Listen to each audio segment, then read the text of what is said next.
Well, just another quick video update. A few things have changed again. Got the sim looking a little better, or at least better to my eyes. See if we can get the iPad to capture this. I ended up fitting a visor of sorts over the glare shield.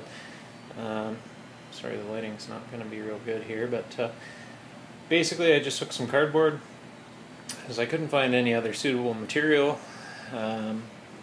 Double layered it with construction paper and used some split loom as an edge protector, and it's quite solid. I think what I'll do now that I have that as a pattern, it isn't the right shape. I still need to extend further and decide whether I'm going to go with a full cockpit or not, but I'll probably use it as a pattern and have it upholstered. Now that I have a base, it'd be pretty easy to stick some foam to it and have it upholstered in whatever, leather, whatever. Yeah, one more little item. I went to the store today and bought some single pole double throw switches. These are just automotive from the local Ideal Supply. I think they're about $5, something like that. Definitely not the original Lear, but they're going to replace these that I have in here, which are only 2-position right now. They're not interfaced yet. I didn't get that panel done. That's next on my list, but I needed more positions on the rockers. And on that note, I got discussing it with someone else in the flight sim community, and they had mentioned that I need more terminals. You need double pull, double throw. Actually, I don't.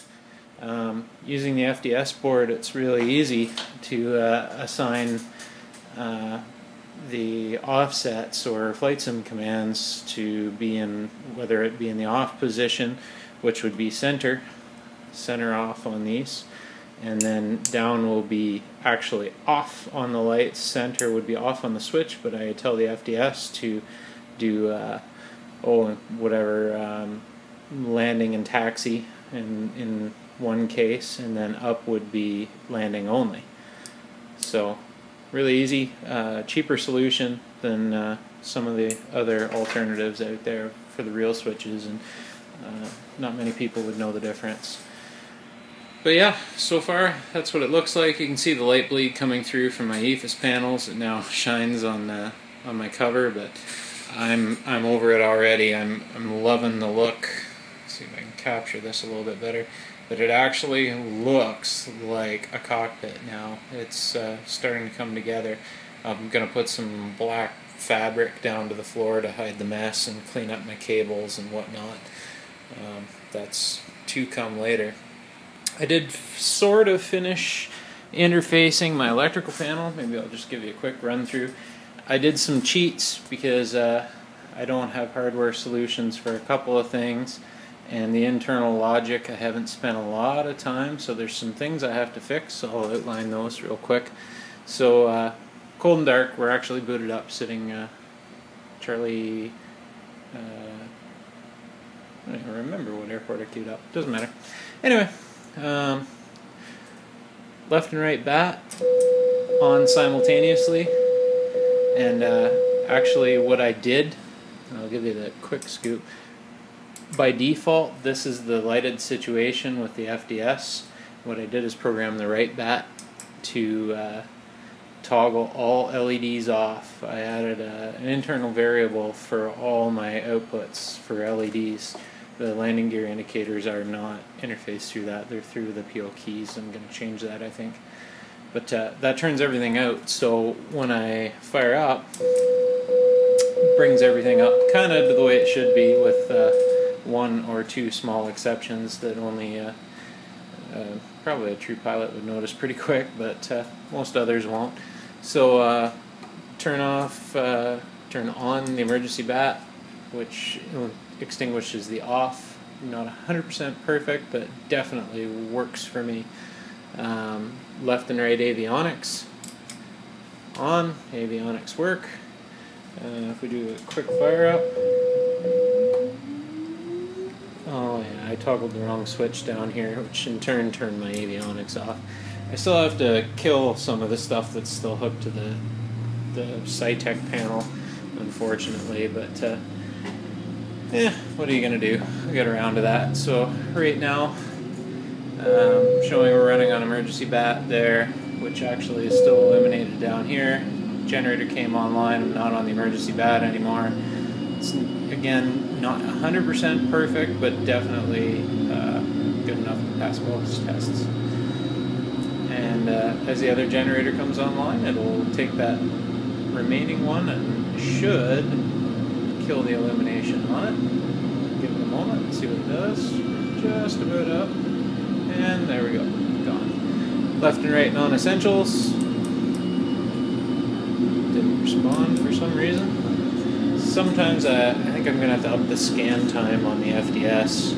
Sometimes it gets laggy and misses, so I'll actually decrease the scan time on that. I dropped it down a little bit. I've seen recommendations to go much lower, and I think that'll get rid of any lag time. Once it's up and responding, it's usually instantaneous. I don't normally have a problem, but in that case I did.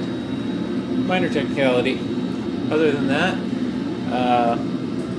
changed my crew warning panel slightly. Just the look of it, so let's see if we can get in line with it. Looks much better now. Thanks to Dave for those fantastic standby instruments. I interface the FSU IPC offset and it works magically when I queue up these. It also queues up over there.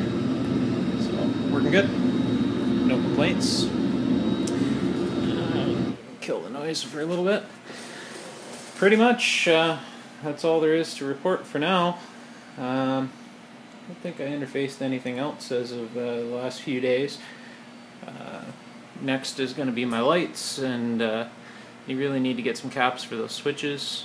And what I'll do is I'm just going to take those two position switches and throw them over here into the reversion, because that's not a function that's modeled and I don't see any use for it in internal variables.